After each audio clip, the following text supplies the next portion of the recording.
Thank you, Mr. Cleaver. I appreciate the time, and I appreciate Whip Hoyer for bringing this hour to the attention of the members of Congress and the opportunity to speak on this historic 20th anniversary of this slaughter. I had the opportunity to visit Rwanda in the company of one of the great men who served in this House, Congressman Donald Payne. Congressman Payne had made several trips to Rwanda and several trips to Africa, and we visited there to the victims, which is a very special place in the world. Burial spots and flowers and plaques and the museum accompanied there too. And it made a great impression on me, and it would make a great impression on anybody. But one thing that came out of my trip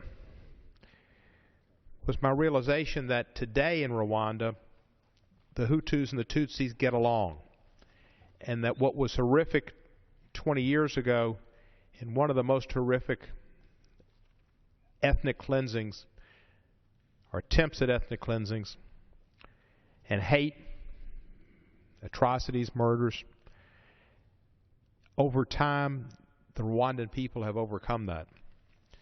The distinctions are no longer present, and the people do get along. Now, obviously, because of the horrific situation, there's an imbalance in the populations. And I'm sure there's still some memories. But we do need to learn, as I'm sure has been said, about when we turn to thinking of other people as different, because we're all the same. There was a time, a little after this, I think it was about 1999, when I was at Union Station and President Clinton was there, and we had some time to talk.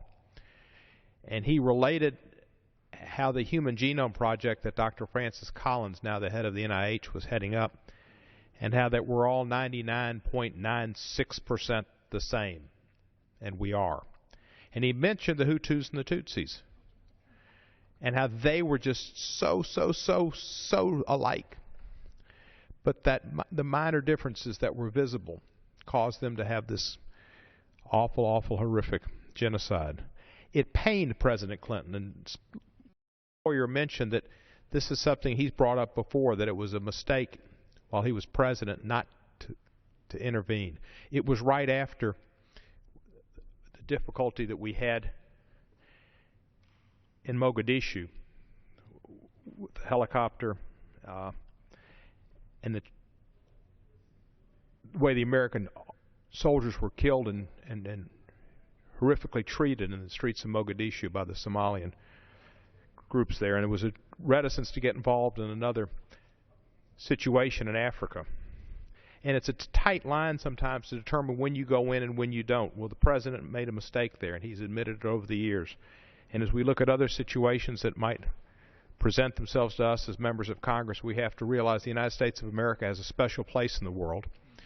We're the only country that has the ability to see that mankind doesn't engage in horrific genocides again. So when the opportunity for the United States to get involved and save a slaughter, save a genocide, the United States has a responsibility.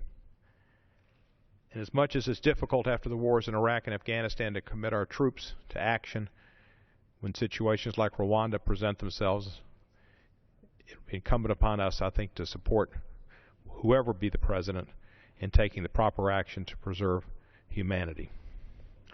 So I thank Whip Hoyer for calling for this hour, Mr. Cleaver for leading it, and I just wanted to add my thoughts and my reflections after having visited Rwanda with a great member of Congress, Donald Payne.